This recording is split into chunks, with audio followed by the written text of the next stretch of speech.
Hey, this is Ivars. Today, we're going to explore the DOW trading strategy for intraday trading, which will be used for this challenge. Here's how it works. We buy the first candle on the 3-minute chart after a gap up, once it has formed and if it's bullish.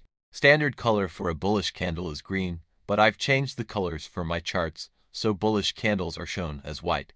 The stop loss is set at minus 0.382 with a take profit target of 4.272. Fibonacci level is drawn from the opening of the candle to the close.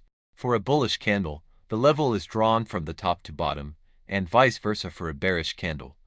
If the candle after a gap up is not bullish, I wait and buy at 1645. The yellow lines on the chart show where we move our stop loss.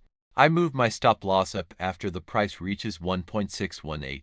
The new stop loss is then set at 1.272. If the price reaches to 0.618, then I move the stop loss up to 1.618. The last move happens if the price reaches 3.618, so our new stop loss is at 2.618. However, the stop loss can also be trailed automatically.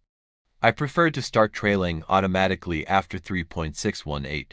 If the first trade is a loss, you could wait and use the evening strategy to take another shot, which we will discuss later, or you can take another shot as long as you keep your risk managed.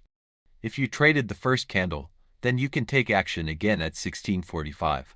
The evening strategy carries a bigger risk, as we try to anticipate the next day's move. The idea is to buy before the closing after 8 p.m. Thank you for watching.